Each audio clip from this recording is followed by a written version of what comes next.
Vendredi, midi, l'un des aéroports les plus fréquentés d'Amérique. Les couloirs sont vides, les comptoirs abandonnés. Les écrans affichent des vols qui n'existent plus. Ce que vous voyez ce soir n'est pas un fait divers.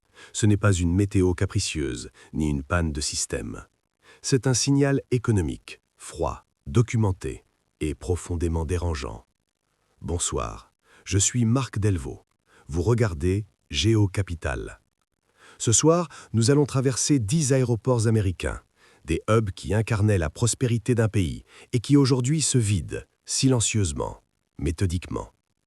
Avec moi, Sarah Benali, analyste macroéconomique. Sarah, vous avez passé les dernières semaines à disséquer ces données.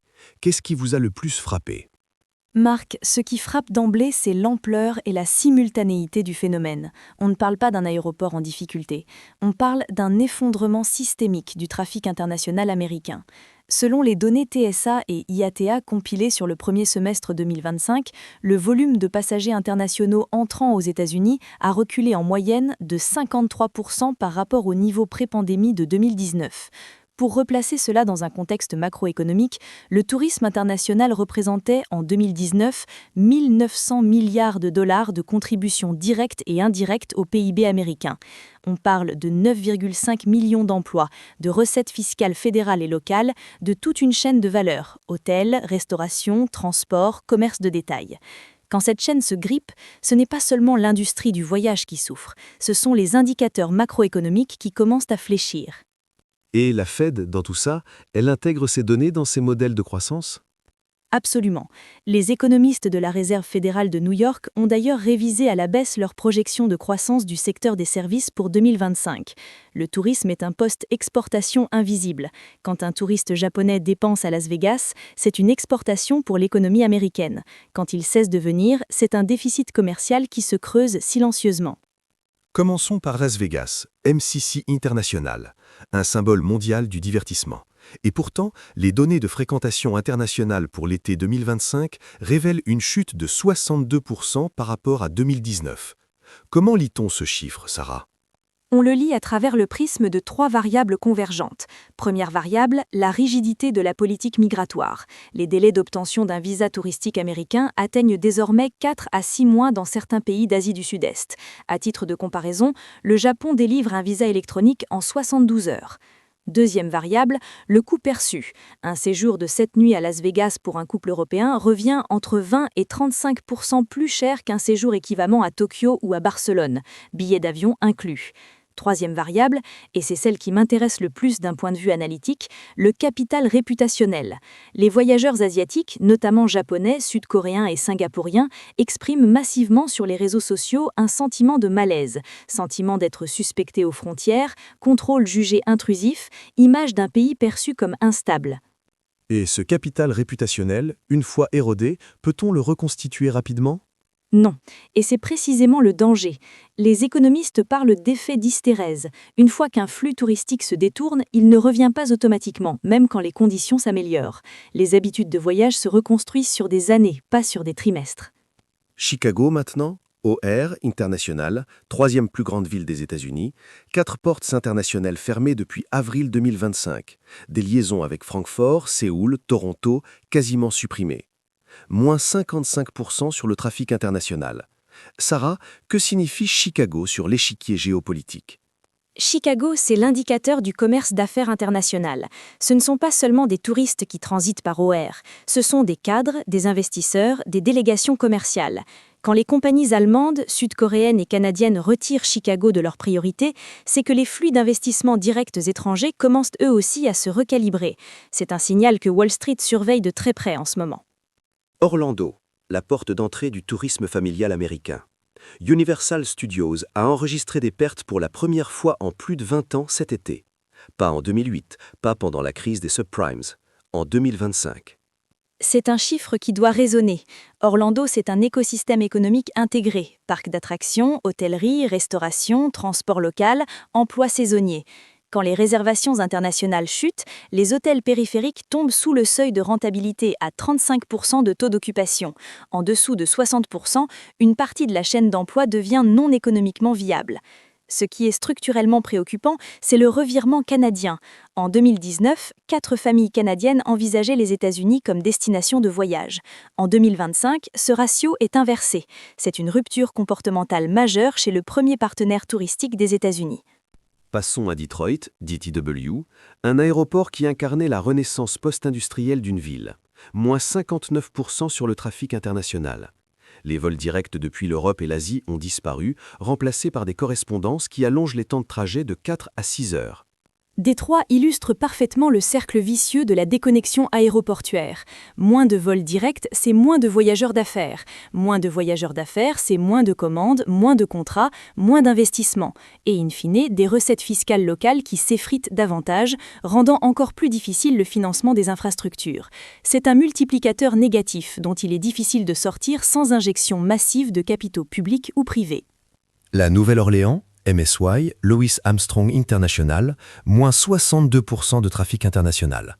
Les vols depuis Paris, Rome, Mexique transportent désormais des passagers isolés dans des cabines à moitié vides. New Orleans est le cas d'école de la vulnérabilité du tourisme culturel. La ville repose sur une identité unique, musique, gastronomie, architecture créole. Mais cette identité ne suffit plus à compenser des coûts d'accès prohibitifs et une exposition médiatique négative liée aux ouragans récurrents.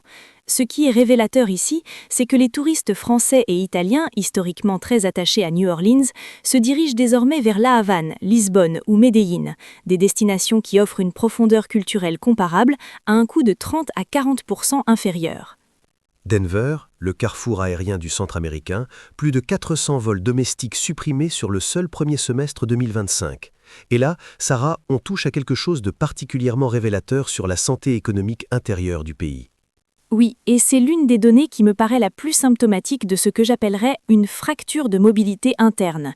Les données de Booking.com pour 2025 montrent que les voyages à l'étranger effectués par des Américains ont progressé de 37%, tandis que le tourisme domestique a reculé de 18%.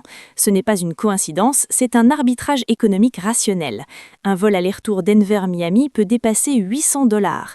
Un vol Denver-Lisbonne se négocie parfois $550. Quand les citoyens d'un pays n'ont plus les moyens de voyager à l'intérieur de leurs propres frontières, c'est un indicateur de compression du pouvoir d'achat que ni le taux de chômage, ni les chiffres de la consommation ne capturent pleinement. Cela nous amène directement à Honolulu, HNL. Le cas hawaïen peut être le plus douloureux de notre analyse ce soir. Hawaï représente un cas à part entière. Avant la pandémie, les visiteurs japonais représentaient plus de 60% du tourisme international de l'archipel. En 2025, la chute atteint 81% par rapport à 2019. C'est un effondrement sans précédent dans l'histoire touristique américaine récente. 40 boutiques duty-free et restaurants ont fermé à HNL. Des milliers d'emplois directs disparus dans une économie insulaire qui ne dispose pas de secteur industriel de substitution. Ce qui est révélateur ici, c'est l'émergence d'un phénomène de désinvestissement perceptuel sur les réseaux sociaux asiatiques, un mouvement discret mais documenté de boycott du tourisme américain chez les jeunes japonais, sud-coréens et chinois. Ce n'est plus seulement une question de prix ou de logistique, c'est une rupture de marque d'Agnès à l'échelle générationnelle. Et quand on sait que la génération Z asiatique représente les voyageurs de la prochaine décennie, les conséquences à long terme sur les recettes touristiques américaines sont potentiellement considérables.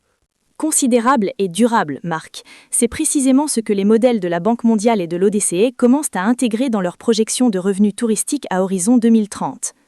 San Francisco, SFO, 6 compagnies aériennes internationales parties au premier trimestre 2025. Lufthansa, ANA, Air China, les compagnies scandinaves. Plus de 800 000 passagers internationaux en moins d'un an. Pour une ville qui héberge les sièges sociaux des plus grandes capitalisations boursières mondiales, c'est un paradoxe saisissant. C'est le paradoxe de la richesse concentrée et de la déliquescence diffuse. San Francisco est simultanément l'un des marchés actions les plus influents de la planète, les géants du Nasdaq sont nés ici, et l'une des villes américaines dont l'image internationale s'est le plus dégradée. Les données de satisfaction des voyageurs sont sans ambiguïté. Les perceptions liées à la sécurité, à la propreté et à l'accessibilité générale de la ville ont plongé de 44 points dans les enquêtes de satisfaction des voyageurs d'affaires, entre 2022 et 2025. Ce que cela signifie en termes de rendement économique, chaque voyageur d'affaires international qui détourne son itinéraire de SFO vers Toronto, Amsterdam ou Singapour représente en moyenne 4 200 $ de dépenses perdues pour l'économie locale. Multiplié par 800 000, vous obtenez un manque à gagner de l'ordre de 3,3 milliards de dollars sur 12 mois. Philadelphie, PHL. Le berceau de la démocratie américaine figure désormais parmi les 5 pires aéroports des États-Unis en termes d'expérience passager. Moins 40% sur le trafic international au premier semestre 2025. American Airlines a supprimé plusieurs liaisons directes vers l'Europe et les Caraïbes. Ce que Philadelphie illustre est un phénomène que les économistes urbains appellent le décrochage infrastructurel. Quand la base fiscale s'érode, parce que les résidents fuient, parce que les entreprises relocalisent, les budgets alloués aux infrastructures publiques, dont les aéroports, deviennent insuffisants. La qualité de service se dégrade, les voyageurs se détournent, les recettes diminuent encore davantage. C'est une spirale auto-entretenue. Ce qui est frappant à Philadelphie, c'est que les voyageurs lui préfèrent désormais Newark ou Washington Dulles, des aéroports qui n'ont pourtant pas une réputation extraordinaire. Quand vous perdez des passagers au profit de vos alternatives les moins attractives, c'est que votre situation est véritablement critique. Et pour clore notre tour d'horizon, Portland, PDX, longtemps élu meilleur aéroport des États-Unis. Aujourd'hui, moins 75% de passagers internationaux en 2 ans, le chiffre le plus sévère de notre analyse ce soir. Ce que Portland illustre, c'est symboliquement le cas le plus frappant, parce que PDX ne souffrait pas de problèmes structurels préexistants. C'était un aéroport performant, bien noté, bien géré. Ce qui s'est effondré, c'est exclusivement l'image extérieure de la ville. Les enquêtes auprès des voyageurs annulant leurs réservations pour Portland citent systématiquement les mêmes motifs. Perception d'instabilité sociale, couverture médiatique internationale négative, sentiment d'insécurité. Un couple australien interrogé a résumé la situation en une phrase. « Vancouver était à 2 heures, on a changé nos billets ». C'est l'illustration la plus pure de ce que les économistes appellent le coût d'opportunité géographique. Quand une destination comparable est perçue comme plus sûre et accessible, le flux se redirige naturellement. Et dans ce cas précis, ce flux s'est dirigé vers le Canada. Sarah, revenons à 30 000 pieds. Que nous dit l'ensemble de cette donnée sur la trajectoire macroéconomique des États-Unis ? Marc, ce que ces 10 aéroports nous racontent collectivement, c'est une histoire en 3 actes. Premier acte, la désinflation d'attractivité. Les États-Unis ne font plus partie de la shortlist automatique des voyageurs internationaux. Ils sont devenus une option parmi d'autres, plus coûteuses, plus complexes, perçues comme moins accueillantes. Dans le vocabulaire des marchés, on dirait que le premium de marque américain s'est érodé. Deuxième acte, la transmission aux fondamentaux. Ce repli du tourisme n'est pas sans conséquence sur des indicateurs que la Fed surveille. La contraction du secteur des services, qui représente 78% du PIB américain, intègre partiellement cette perte de trafic. Les rendements obligataires des États les plus exposés au tourisme montrent une légère remontée des primes de risque sur les émissions municipales. C'est discret, mais c'est documenté. Troisième acte, la question géopolitique. Quand les flux touristiques se détournent massivement, ils emportent avec eux autre chose que des dollars. Ils emportent de l'influence culturelle, de la soft power, de la capacité à façonner les perceptions mondiales. Tokyo, Paris, Séoul, Barcelone ne sont pas seulement des alternatives touristiques, elles deviennent aussi des alternatives narratives sur ce que le monde développé peut offrir. La vraie question alors n'est pas seulement économique. Non, elle est fondamentalement stratégique. Les États-Unis ont construit leur influence mondiale sur 2 piliers, la puissance économique et l'attractivité culturelle. Ce que ces aéroports vides nous signalent, c'est que le deuxième pilier est en train de se fissurer. Et historiquement, quand l'attractivité précède le déclin économique, les courbes mettent 10 à 15 ans à se redresser. Sarah Ben-Ali, analyste macroéconomique, merci pour cette analyse rigoureuse et éclairante. Voilà, 10 aéroports, des données, et derrière chaque statistique, une réalité humaine, économique et géopolitique que les marchés commencent à pricer dans leur modèle. La question que nous vous laissons ce soir est simple. S'agit-il d'un cycle ou d'un basculement ? Je suis Marc Billet, vous avez regardé Géocapital. On se retrouve demain, même heure.